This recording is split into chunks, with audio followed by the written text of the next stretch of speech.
여러분 안녕하십니까? 오늘은 공인중개사 핵심 문법 제6강 이중매매에 대해서 강의하겠습니다. 자, 이중매매는 저번에 본 강에서 강의를 한 적이 있지만 오늘 좀 더 거기에서 미비한 점을 보완해서 강의하도록 하겠습니다.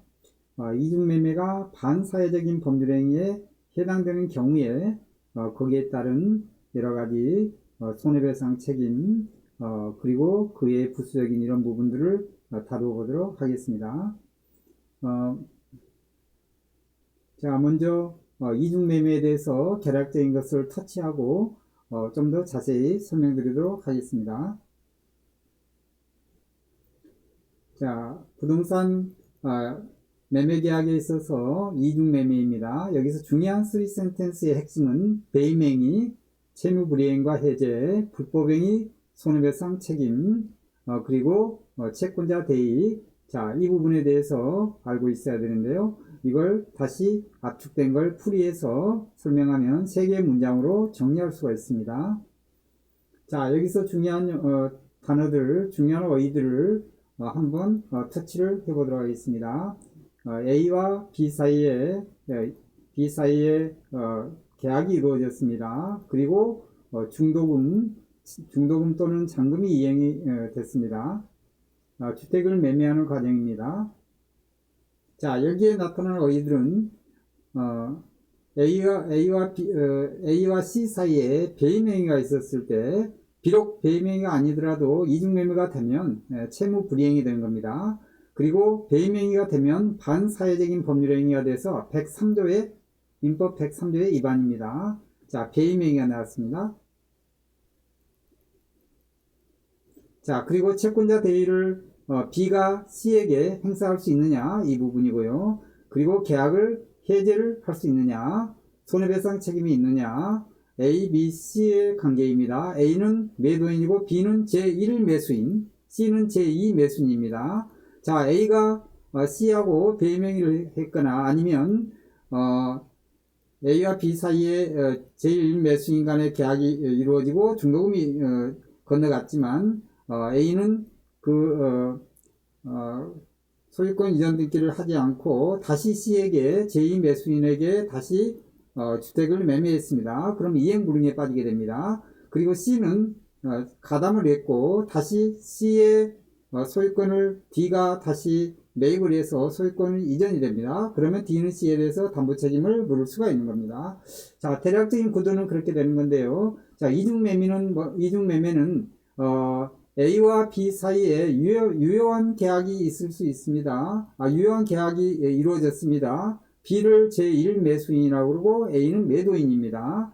자, A와 B 사이에 계약이 이루어진 다음에 A가 C에게 이걸 매매를 한 것은 크게 문제가 없습니다. 그건 유효한 계약이라고 할 수 있습니다. A하고 C 사이에는. 왜 그러냐 하면 A와 B 사이에 계약을 할 때는 그 계약을 이행하지 않은 A, 즉 매도인은 우리가 약정을 할 때 위약금으로 2배를 배상한다. 이런 조항이 있죠. 대부분 특약으로 2배를 배상하는 거죠. B는 A하고의 계약을 불이행하게 되면 그 계약금을 포기한다. 이런 계약이 있기 때문에 계약이 이루어지고 중도금 건너가기 전까지는 이중 매매 가능합니다. C에게 계약을 해서 매매를 할 수가 있습니다. 자, 그러면 이 경우는 어떤 경우냐면 중도금을 A와 B 사이에 계약 플러스 중도금이 건너갔고 또는 잔금이 건너가는 경우도 있습니다. 그 경우에 A가 C에게 계약을 다시 하고 소유권을 넘겼다 하게 되면 자, 이것은 유효한 계약이 될 수도 있고 무효한 계약이 될 수 있습니다. C의 태도에 따라 다릅니다. C가 A하고 적극 공모를 하고 배임행위에 가담을 했다. A와 B 사이에 매매계약이 있다는 사실을 C가 알고 A에게 요청하고 유도하고 기망을 했다. 자, 여기서 요청, 유도, 기망, 판례는 그렇게 얘기하고 있습니다. 그런 행위를 배임행위라고 합니다. 적극 B가 A와 B 사이에 계약이 이루어지고 중도금 건너간 사실을 알면서도 다시 A를 꼬드겨서 계약을 해서 다시 이걸 매매에 이르게 하는 것은 적극 가담이라고 할 수 있는데 C가 적극 가담해야만 이건 배임행위가 되는 것입니다. 그럼 우리가 형사적으로 A는 기망을 했기 때문에 배임죄가 성립할 수가 있습니다. 자, 민사적으로도 이 부분은 배임행위로 인해서 A는 그로 인해서 손해를 배상해야 되는 거죠. 만약에 배임행위가 이루어지지 않고 적극 가담하지 않고 이중매매를 했다. 중도금 치른 다음에 그럴 때는 B는 A에게 A가 이행불능에 빠지게 된 거죠. 왜냐하면 후발적 어제 제가 강의한 내용에 후발적 불능이 있는데요.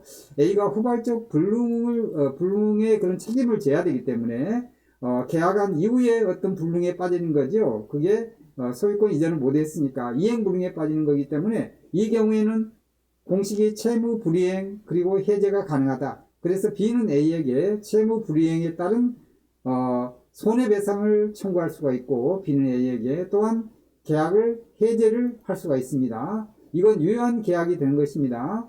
자, 그러면 C가 A와 B 사이의 그런 계약 사실, 중도금 건네간 사실, 그리고 매매했다는 이 사실을 알면서도 C가 배임행위를 위해서 적극 가담했다 하면 채무불이행으로 인한 계약 해제도 기본이고 또한 불법행위로 인한 손해배상 청구도 가능하다.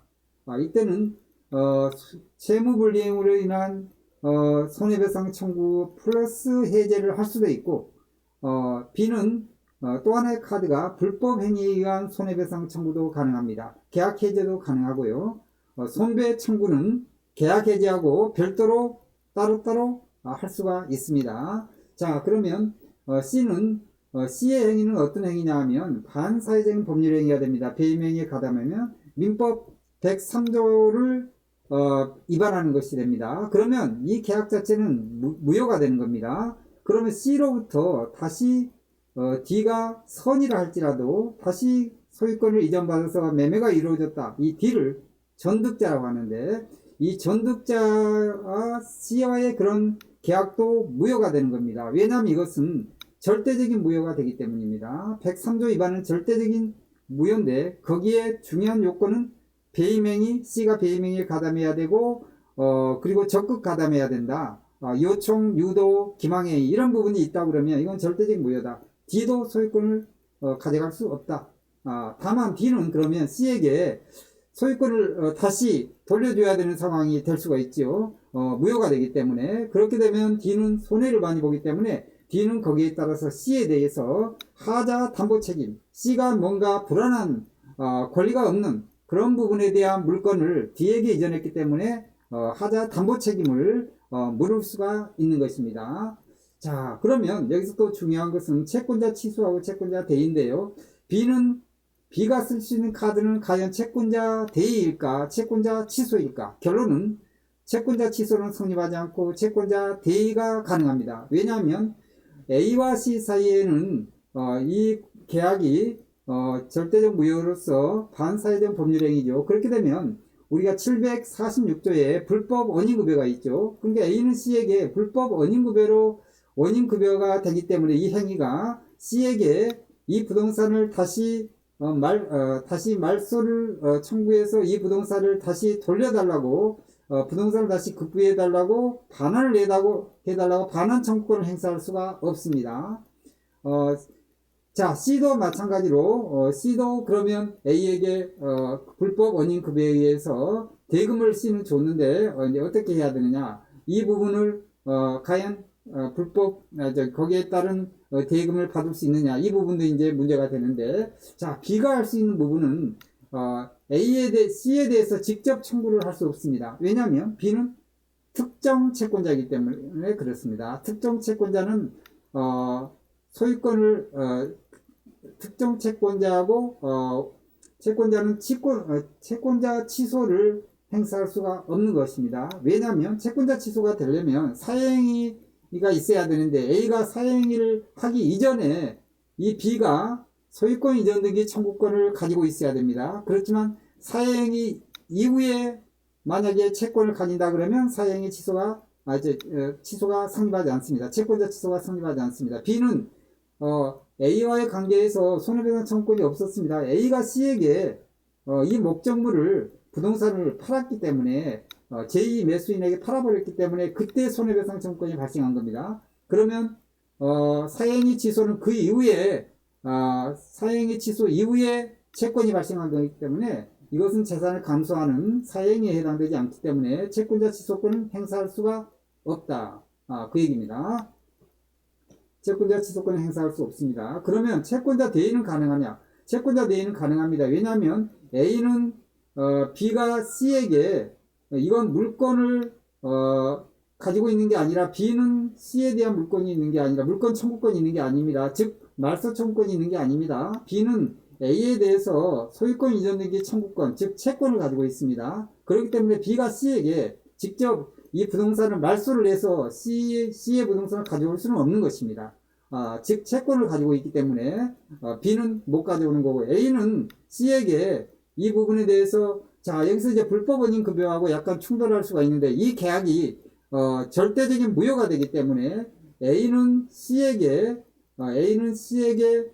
사실은 말소 청구권을 행사할 수가 있어야 되는데 지금 이 경우가 불법 746조 불법 원인급여에 해당되기 때문에 직접 A도 C에게 말소 청구권을 행사할 수가 없다. 다만 B가 A를 통해서 A의 권리를 행사할 수가 있습니다. 좀 어려운 내용인데요. 이게 바로 채권자 대의 행사인 겁니다. 즉 A와 C 사이는 불법 원인 급여입니다. 왜냐하면 이것은 배임에게 적극 가담했고 하기 때문에 이것은 절대적 무효다. 그리고 반사회적 법률행위다. 그러니까 A는 C에게 다시 이 부동산 반환 청구권을 행사를 못하고 C가 이 부분에 대해서 다시 어떻게 그 잔금을 다시 돌려달라고 직접 할 수가 있느냐 이 부분인데요. 직접 할 수는 원래는 없는 겁니다. 그렇지만 자 B는 A를 통해서 A의 권리를 대신 행사할 수가 있는 겁니다. A는 직접 할 수는 없지만 그래서 B가 A를 대의해서 A가 C에게 원래 청구할 수 있는 말소 청구권 불법 원인 급여를 못하기 때문에 원래 청구를 할 수 있었죠. 왜냐하면 무효가 되기 때문에 그래서 B는 A가 C에게 행사할 수 있는 말소 청구권을 행사를 해서 C의 소유권을 다시 A에게 가져오는 겁니다.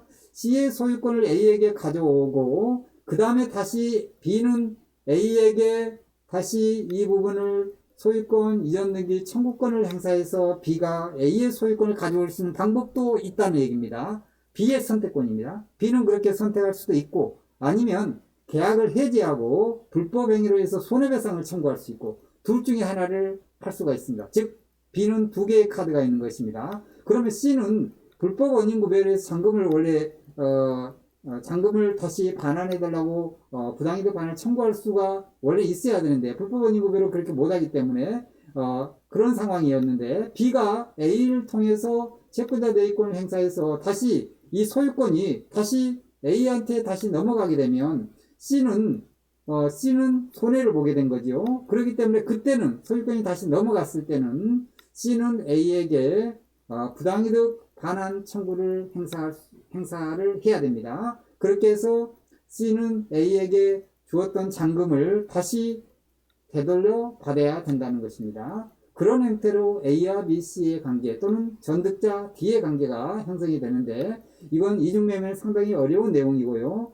이 부분은 판례에서도 다양한 그런 해석들이 나오는데 지금 제가 말씀드린 것은 판례에 근거하고 율법의 조문에 근거를 했습니다. 배임행위, 채무불이행과 해제가 가능하고 불법행위와 손해배상이 가능하다. 적극 가담했을 때 얘기입니다. 형사적인 배임죄는 변론으로 하고 그리고 채권자 대의를 B가 행사할 수 있기 때문에 C는 A에게 부당이득 반환 청구하고 B는 A를 대신해서 소유권 이전 말소 청구권 행사해서 다시 C의 소유권을 가져와서 소유권 이전 등기 청구해서 다시 소유권을 확보할 수 있다. 아니면 손해배상 청구하든지 둘 중에 하나를 할 수가 있다.